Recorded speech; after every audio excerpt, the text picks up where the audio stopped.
The Plaxari Trade Syndicate prided itself on two things: ridiculous profit margins and exploiting idiots. That's not what they said in the brochures, of course.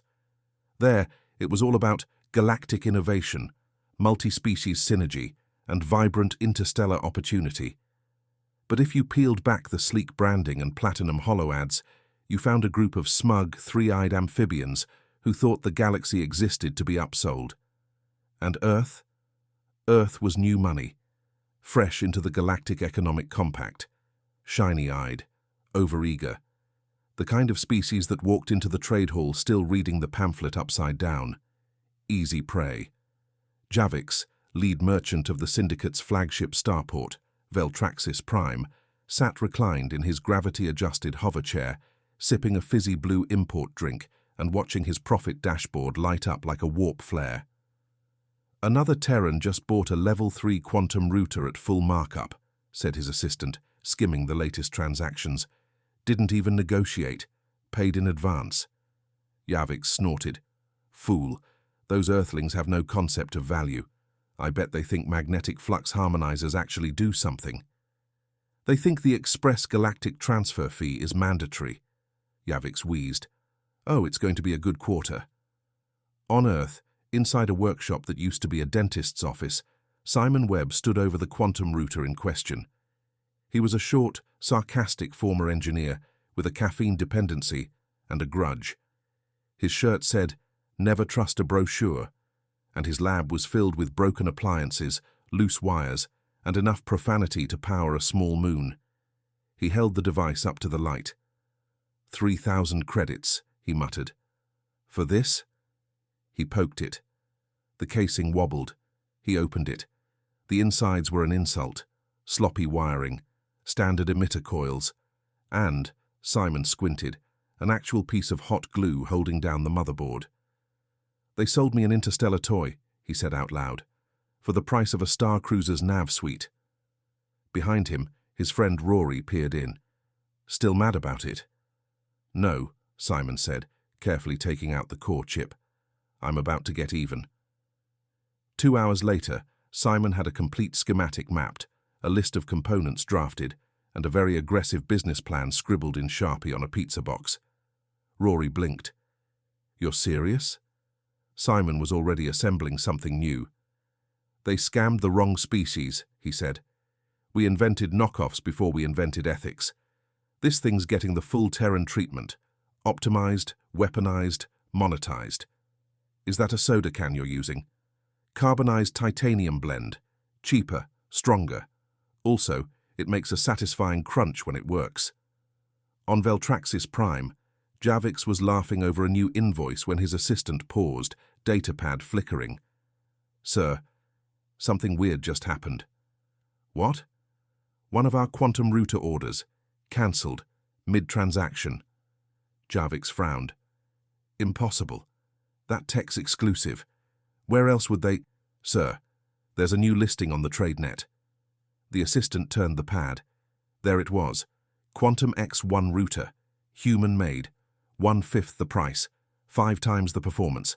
Available now. No express galactic transfer fee. We're not monsters. "What?" Simon's listing went viral in under an hour. Not because of the tech specs, though those were solid. It was the reviews that did it. A Dravician mechanic wrote, "I didn't know routers could work this well, or be this rude." One of the setup messages said, "Nice try, alien scammer." I loved it. A Zarnik smuggler said, "Tried to hack it. It hacked me back." Putta a fellow Earth user simply commented, "This baby slaps harder than my stepdad in '98. The sales exploded. In under 12 hours, Simon and Rory had sold enough units to fund an orbital warehouse, hire 6 AI-controlled assembly bots, and buy the vacant building next door, formerly a vape shop, now Quantum X HQ. In 18 hours, they'd purchased exclusive rights to distribute to 6 outer systems. In 24, they'd bought stock options in the Plaxari Syndicate itself. And by hour 48, the final transaction cleared. Simon leaned back, legs on the desk, pizza in one hand, datapad in the other. "Hey, Rory." "Yeah?" We just bought their Starport. Rory blinked. Like the one they scammed you from? Simon clicked a button. Veltraxis Prime is now WebTech Station. Javik screamed into his comms panel. What do you mean it's sold? His assistant trembled. The entire board voted. The shares were acquired legally. The buyer was Earth-based. Who? A pause. The datapad flickered. A grinning photo of Simon appeared, holding the very router they'd sold him. Behind him, a banner read, "Thanks for the overpriced parts. Hope the glue tasted nice." Elsewhere in the galaxy, traders from a dozen species reviewed the event in silent horror. They scammed one human, a Varathi said. And now, another muttered, he owns their starport. A Dravikian elder shook his head. We made a mistake. No, someone whispered. We made a human. The freshly renamed WebTech station still smelled like Plaxari smugness. Not literally, of course. The Plaxari were amphibious, and their scent was somewhere between motor oil and minty despair. But metaphorically, their fingerprints were everywhere. The place had been designed to intimidate and dazzle, with polished chrome corridors, towering crystal display shelves, and over 1,000 holograms that whispered things like, "Prestige is earned, then sold." Simon walked through the lobby like he owned the place, because now he did. He stopped in front of the massive centerpiece, a spinning gold leaf sculpture shaped like the Syndicate's logo. Trash, he said. Then he gave a nod to his new demolition crew, 3 human engineers, 1 ex-pirate, and an alien named Kevin, who mostly liked explosions. The sculpture shattered into 1,000,000 pieces as a plasma saw roared to life. Simon clapped. That's better. Javix, now demoted to Customer Support Advisor Tier 2, sat fuming in a shared office cubicle with 4 other former executives. His console blinked. Live chat request from Earth user number 44,893. He clicked it with dread. The chat began. User 44,893. Hi, just wanted to say your router sucked. Javix, our router meets all Syndicate standards. User 44,893. Yeah, well, I used it as a doorstop. Worked great for that. Javix, do you require technical assistance? User 44,893. Nah, just felt like reminding you we replaced you in 48 hours. Bye. Javix screamed into a paper cup. Meanwhile, Earth was celebrating. The story had hit every feed. News anchors shouted gleefully, Terran engineer buys Starport after getting ripped off, teaches aliens a lesson in capitalism. Headlines screamed, Simon Webb, engineer, icon meme. The memes exploded. A photo of Simon holding a router with the caption, when you buy one, but build 10. A fake movie poster, scammed, the human strike back. A gif of a Plaxari melting into a pile of credits labeled, that moment you realize humans have a refund policy called revenge. Even Earth's president posted, let this be a lesson. Never underestimate a pissed-off nerd with access to 3D printers. WebTech Station was transforming fast. The overpriced luxury shops were replaced with efficient, affordable stalls. Human-made tech was front and center, sleek, durable, and labeled in blunt Terran fashion. Router, it works. No glue. Firewall? More like hell wall. Antivirus that fights back. We're not kidding. Simon held daily walkthroughs. Every time he found a piece of Plaxari branding, he personally slapped a sticker over it that said, former scam site. Tourists loved it. One Dravikian took a selfie under the massive new banner, Welcome to WebTech Station.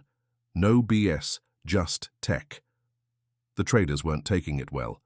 Syndicates scrambled to issue statements. We respect the outcome of all legal transactions, one said, through gritted teeth. We're reviewing our pricing policies, said another, as their stock value dropped. Privately, they panicked. Did Earth just casually seize one of our major stations? Over a router? Dear gods, what if they start fixing our other products? The syndicates began emergency conferences, emergency lawsuits, emergency therapy sessions, all too late. because humans had sniffed out the truth, and now they wanted more. Simon got a call from EarthGov, specifically from someone in a high-level department with a name so vague it could only mean trouble. Department of Interstellar Trade Resilience and Opportunity. "Mr. Webb," said the voice on the line, "how would you like to head a special task force?" Simon raised an eyebrow. "Doing what?" "Fixing more overpriced alien junk, reverse engineering it, selling it back to them." He smiled slowly. "You had me at junk." Javix, meanwhile, was stuck doing tech support for the very company that fired him, renamed his Starport, and added his face to the wall of shame by the main cargo bay. He clicked into another live chat. "User 0049. How do I uninstall the syndicate router?" Javix. "You go to Settings, then Network. User 0049. Too late. I threw it out the airlock. Bought a WebTech. It purrs when I boot it up." Javix. "Purrs. User 0049. Yeah. It says, 'Hello, legend.' I feel seen." He closed the window and screamed again, into 2 cups. At a quiet pub orbiting Proxima B, 2 alien traders clinked their mugs. "You hear about what happened to Veltraxis?" "Yeah. Guy got scammed, then bought the station. Heard he did it in under 2 days. They paused. Then, slowly, "We ever scam a human?" "I don't remember." "You better hope we didn't." The Department of Interstellar Trade Resilience and Opportunity, better known to Earth's engineers as DETRO, we break it so you don't have to, gave Simon Webb full autonomy, which in hindsight may have been a galactic mistake. He was handed a team, a budget, and something dangerously close to diplomatic immunity. His new department motto, which he printed on the uniforms, was simple: "If you overcharge a human, expect a full economic colonoscopy." The first day, Simon's team received a crate labeled Siloran Smart Hull Armor.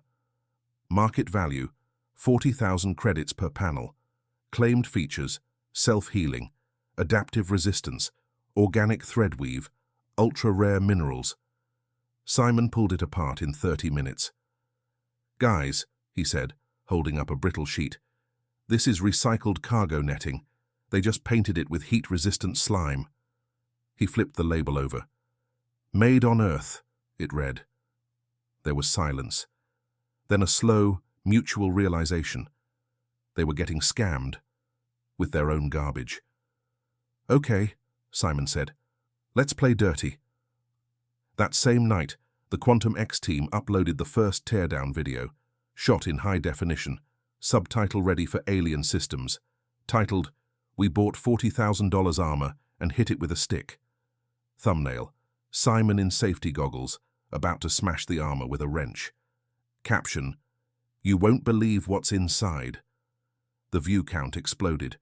Aliens across the galaxy tuned in, some in horror, some in fascination, many in disbelief as Simon dissected the Solaran armor like it was a fraud-puffed piñata. At the end, he unveiled webcore plating, version 1.0, made with actual layered alloys, lighter, stronger, self-cooling. Price, 5,000 credits, with a scam victim discount code. Within 12 hours, major Siloran accounts were bleeding credits. By hour 18, the company's market value dropped 70%. On hour 26, their CEO resigned and blamed human saboteurs. On hour 27, he applied for a job at WebTech. Denied. Back on WebTech Station, Simon added a new wing, the Scam Slam Lab.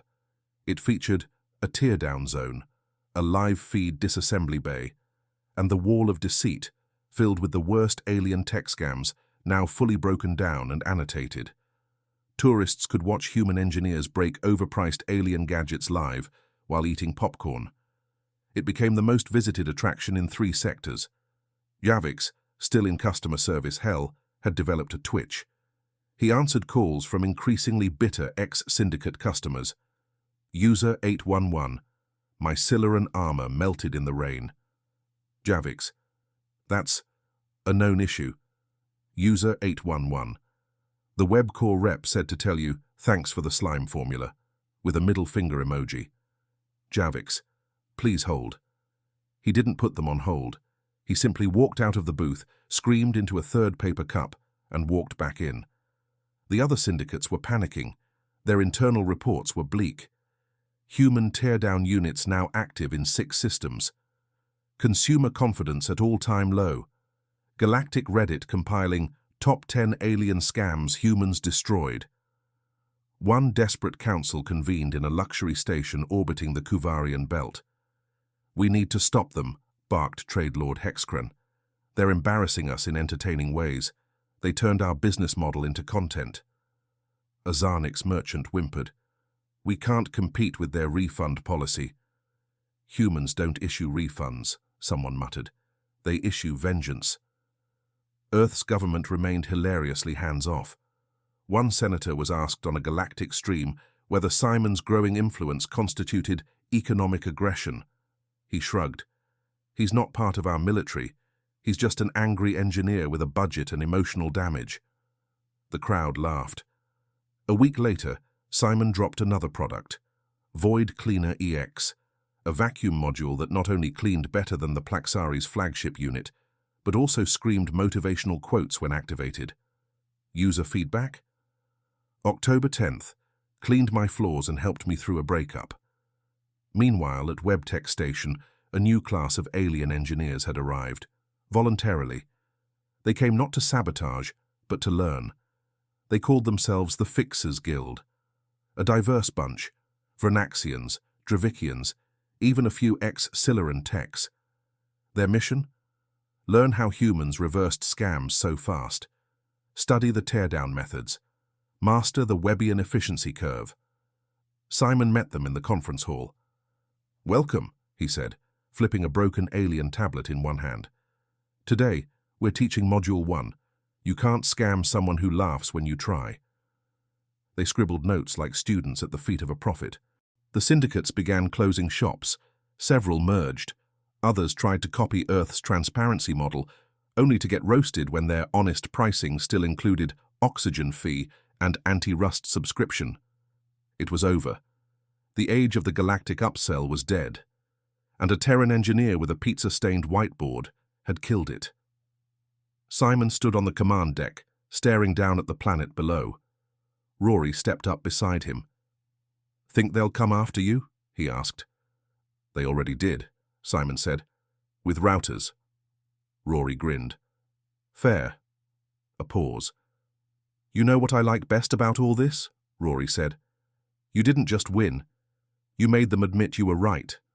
Simon smirked. Number I made them buy the improved version of their own scam. Simon never set out to become the face of an economic revolution. He just wanted his money back. But after destroying 3 trade syndicates, bankrupting 2 fake engineering conglomerates, and accidentally turning WebTech Station into the galaxy's most trusted brand, he had to admit, maybe revenge did scale well. He stood in the middle of his new logistics hub, overseeing the final shipment of WebCore Phi 2 routers. A single technician, an ex-Plaxari named Lurok, walked up with a datapad. Boss? Simon looked up from his energy drink. What's up? We just got a request to license our routers from the Galactic Trade Authority. Simon blinked. The same folks who once called me a primitive with a soldering fetish. Yep. Now they want to distribute our routers across 3 major sectors. Simon sipped slowly. What did you tell them? I told them to fill out the beg form. Simon smiled. That's why I gave you a raise. Across the galaxy, trade was being redefined by a single phrase. Web certified. It became a badge of honor. If your tech didn't meet Terran teardown standards, good luck selling it. If your components weren't overbuilt, efficient, and meme-proof, someone was going to post a reaction video with the title, Would Simon Approve?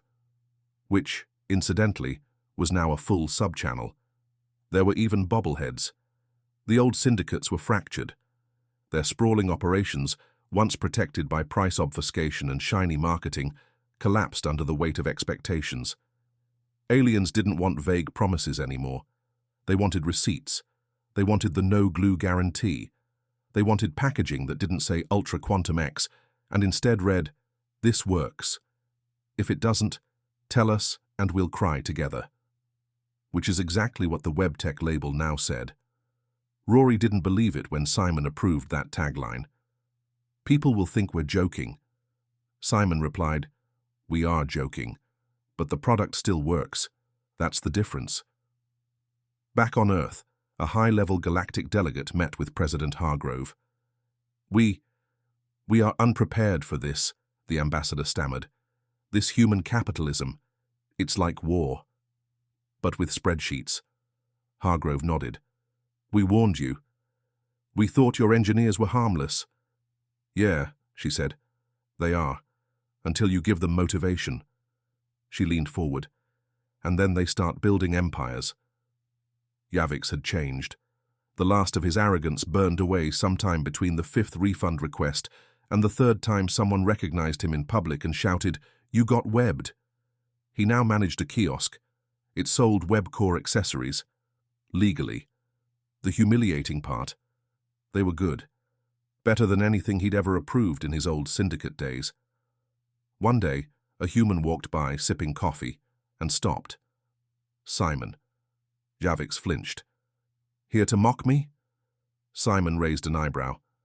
"Number, I'm here to buy a charger." My raccoon chewed through the last one. A pause. Then quietly, "Yours are the best." Javix blinked. Simon took the charger, tapped his credit band, and nodded once. "Well done." It was the nicest thing anyone had said to Javix in years. The Galactic Business Awards came around. Simon was nominated in 7 categories. He showed up in a t-shirt that read, "Profit greater than revenge? Why not both?" The crowd went wild. He won Best Innovation, Best Distribution Model, Most Trusted Brand, Best Use of Sarcasm in Marketing, and the Lifetime Achievement Award, which he tried to decline until they explained there was free cake. He accepted it with a single line, "Next time, don't scam the nerd." By now, WebTech Station had become more than a trade hub. It was a movement. Alien startups begged to be reviewed by Simon's tear-down team. Economic schools began teaching the web effect as a case study. One species renamed their economic principle of counter-scam innovation, Webenomics. It wasn't just revenge anymore, it was policy. At a quiet diner orbiting Rigel 4, 2 retired Kravari generals watched the latest economic news. One of them, flipping through headlines, grumbled, "Back in my day, humans made war." The other sipped his drink. "Now?" The first alien sighed. "They make products." A long pause. "Which is worse. They sell them to us after beating us at marketing." They both nodded grimly. Then one added, "I bought one of those routers last week. It's incredible." "Me too." Back on the station, Rory looked up from a console. "Hey, Simon." "Yeah? Did we just take over the Galactic tech market?" Simon glanced at the sales report. The numbers made his eyes hurt. "Looks like." "Cool." A pause. "Want to celebrate?" Simon thought. "Let's leak one of our old prototypes. Let them think they got the upper hand. Let's see what they try to sell next." Rory stared. "You're baiting them into scamming us, so we can strike again." Simon grinned. "Exactly. We are the business model now." The leaked prototype worked too well. Within 18 hours of accidentally losing a half-baked web core schematic to a black market comms channel, 3 separate alien companies began selling what they believed was a pre-launch product. They called it human-grade hypercore, marked it up, branded it with fake Earth slogans, claimed it was designed by Simon Webb himself during a caffeine-fueled vision quest. That last line wasn't even the worst part. They glued the casing shut. Again. The reviews poured in. "Burnt my stabilizer coil." "Router told me to try turning myself off and on again." I cried. "Smells like betrayal." It went viral, in a bad way. WebTech's official response was a 90-second video. Simon stood in his lab, held up one of the fakes, and dropped it into a garbage compactor. The caption, "Not ours, but thanks for the ad revenue." Sales of real web tech gear tripled overnight. Galactic regulators tried stepping in. The Interstellar Commerce Compliance Bureau launched a formal investigation into the rapid domination of core tech markets by a Terran individual. Simon was called to testify. He arrived late, in flip-flops. One regulator, a crystalline being named Vel Tross, leaned in. "Mr. Webb, is it true you've cornered over 60% of the small tech market in under 90 days? Simon nodded. "Sounds about right." "Are you aware this destabilizes our trade systems?" Simon scratched his head. "Didn't destabilize ours. We're still catching up from our last 6 economic crashes. This is called finally breaking even." Another delegate, a furry diplomat from the Orlax consortium, interjected. "Is it true you intentionally leaked fake products to bait competitors?" Simon grinned. "I can neither confirm nor deny that I wanted to see someone glue a router shut again." The chamber fell silent. Then Vel Tross leaned back. Motion to dismiss charges. The market played itself. Unanimous vote. After that, no one dared fake human tech again. Instead, they lined up to license it. Simon created a new division, Web-Proof Trademark, an official certification program. If your tech passed teardown, sarcasm testing, and didn't insult user intelligence, you got the stamp. If not, it got roasted, publicly. Alien startups begged to be roasted. It was free marketing. Engineers wore "I survived the web test" t-shirts, and the once smug Plaxari syndicate. They got their old jobs back, under Simon. Yavix now led customer recovery. He answered phones with a practiced smile and a standard greeting. Web tech support. We've all been there. He had a little plaque on his desk. "I tried to scam a human. All I got was this career." 1 year later, Simon stood on the observation deck of WebTech Station. What had once been a slick, empty monument to markup had become a working city. Engineers, makers, tinkerers, aliens of every shape and color, trading, building, collaborating. No scams, no markups, no glue. Rory walked up beside him. "We did it." Simon raised an eyebrow. "You say that like it's over." Rory laughed. "Okay, fine. Phase 1. Simon turned back to the stars. "I want a satellite office in every major system. Then we build a consumer trust platform.